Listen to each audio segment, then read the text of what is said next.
Israel के प्रधानमंत्री Benjamin Netanyahu ने ईरान को अगले चरण की लड़ाई के लिए चेतावनी दी है। नेतन्याहू ने दावा किया कि ईरान के आसमान पर अमेरिका और इजरायल का नियंत्रण है। अमेरिकी राष्ट्रपति ट्रंप ने भी ईरान को लेकर दावा किया कि उसकी बुरी तरह हार हुई है और उसने आत्मसमर्पण कर दिया है। मिडिल ईस्ट के देशों से ईरान के माफी मांगने पर अमेरिकी राष्ट्रपति ट्रंप ने बहुत बड़ा दावा किया है। ट्रंप ने कहा है कि बुरी तरह से पिटने के बाद ईरान ने घुटने टेक दिए। अमेरिका और इजरायल के ताबड़तोड़ हमलों की वजह से ही ईरान ने सरेंडर किया है। मिडिल ईस्ट पर कब्जा करने की उसकी मंशा कभी कामयाब नहीं होगी। ट्रंप ने कहा है कि ईरान अब मिडिल ईस्ट का दादा नहीं, लूजर कहलाएगा। ईरान ने पहले पड़ोसी देशों पर हमले को लेकर माफी मांगी और फिर अपने बयान से पलट गया। राष्ट्रपति पड़ोसी देशों पर हमला नहीं करने का ऐलान किया, लेकिन इससे कुछ ही मिनटों बाद ईरानी हथियार दुबई अड्डे तक जा पहुंचे। ईरानी सेना ने दुबई एयरपोर्ट पर शायद 130 ड्रोन से हमला किया। अटैक के बाद एयरपोर्ट पर अफरा तफरी मच गई और सभी फ्लाइट्स को कैंसिल कर दिया गया। हालांकि कुछ देर बाद फ्लाइट्स का ऑपरेशन एक बार फिर से शुरू हुआ।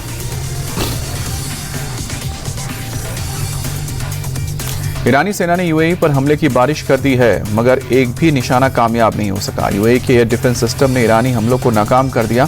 16 बैलिस्टिक मिसाइल में से 15 को नष्ट कर दिया गया, जबकि एक समंदर में जा गिरा।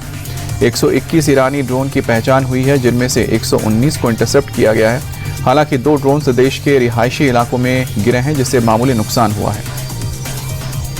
पश्चिमी एशिया में बढ़ते संकट के बीच पाकिस्तान में ईंधन की कीमतें आसमान छू रही हैं, जिससे लोगों की मुश्किलें बढ़ गई हैं। रमजान के महीने में कीमतों में तेजी से बढ़ोतरी ने लोगों की रोजमर्रा जिंदगी को प्रभावित किया है। कराची में पेट्रोल पंप पर गाड़ियों में तेल भराने पहुंचे लोगों ने अपने सरकार पर निशाना साधते हुए कहा कि महंगाई पर काबू पाने के लिए कोई ठोस नीति बनानी चाहिए।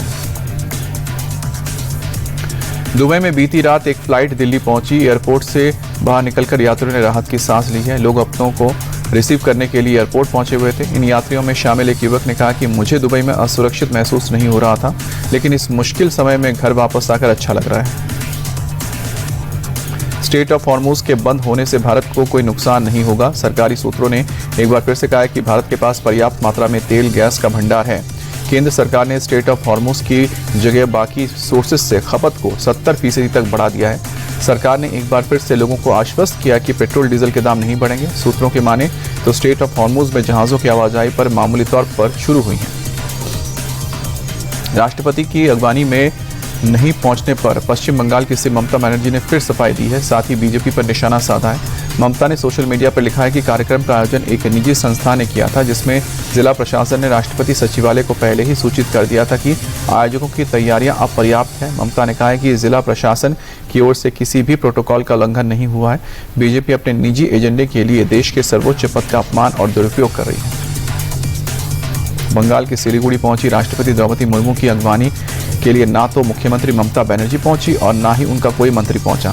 राष्ट्रपति के कार्यक्रम में भी सरकार का कोई नुमाइंदा नहीं था, जबकि प्रोटोकॉल के हिसाब से सीएम या किसी मंत्री का होना जरूरी होता है। इस पर राष्ट्रपति ने नाराजगी जताते हुए कहा कि ममता बनर्जी मुझे बंगाल नहीं आने देती हैं। शायद मेरी छोटी बहन किसी बात से मुझसे नाराज है।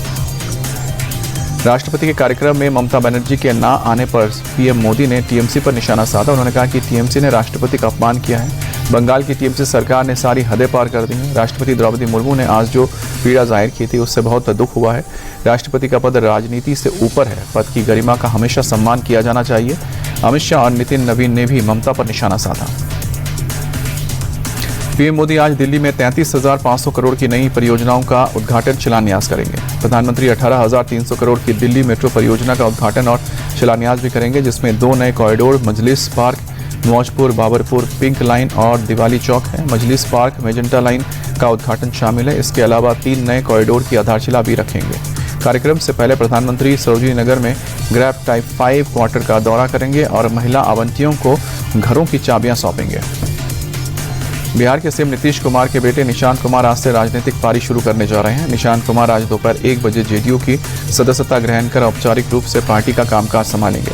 निशांत कुमार आने वाले दिनों में पूरे बिहार का दौरा भी करेंगे। निशांत कुमार की जेडीयू में एंट्री नीतीश कुमार के राज्यसभा जाने के फैसले के बाद हो रही है।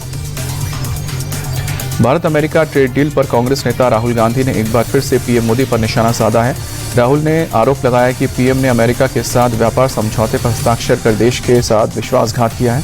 इसके साथ ही उन्होंने दावा किया है कि समझौते से भारत के किसानों और छोटे कारोबारियों को नुकसान होगा। केरल में पुथुयुक यात्रा के दौरान राहुल गांधी ने कहा है कि प्रधानमंत्री ने देश को निराश किया है। राहुल गांधी ने दावा किया कि यूएस के किए गए समझौते के बुरे नतीजे किसान और छोटे कारोबारियों को भुगतने पड़ेंगे।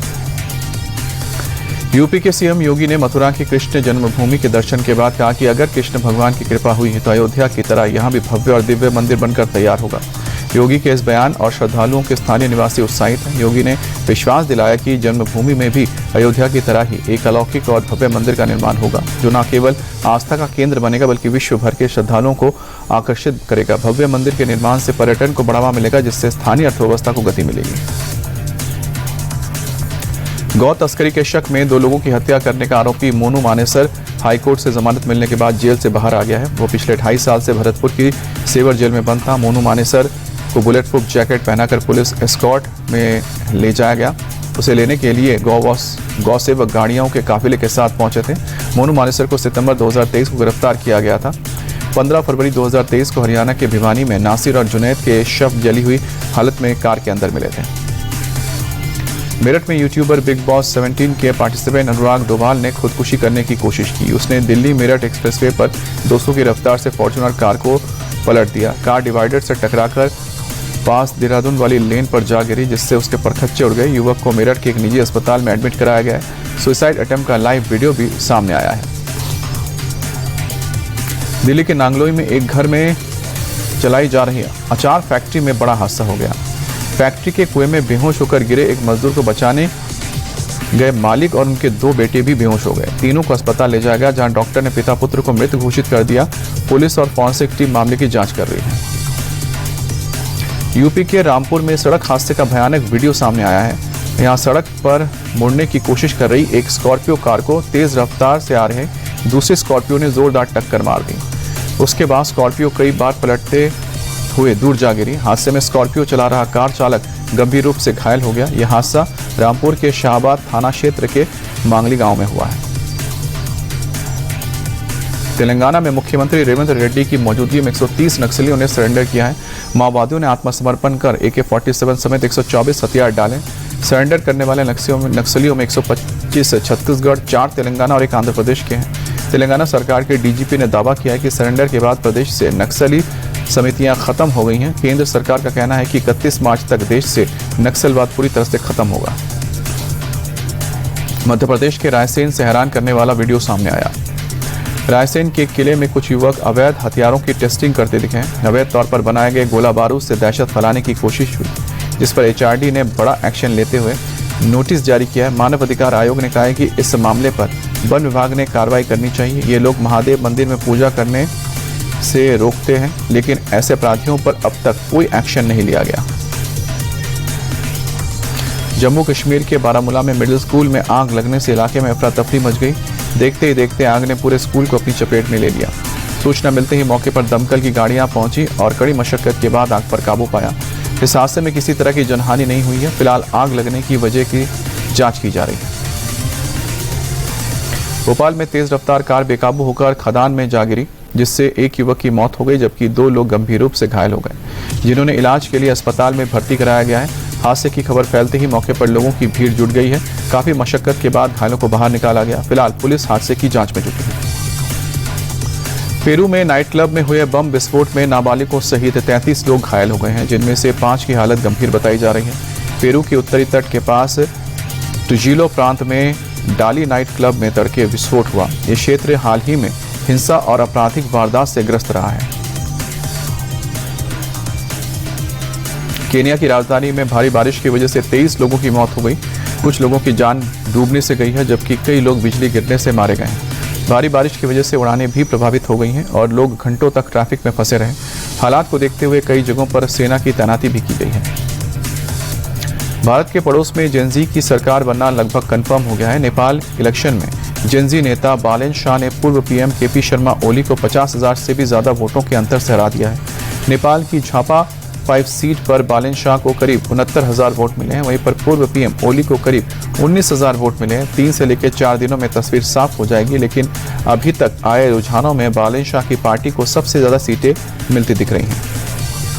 अहमदाबाद में आज T20 विश्व कप का फाइनल मुकाबला खेला जाएगा। नरेंद्र मोदी स्टेडियम में शाम को 7 बजे में मुकाबला शुरू होगा।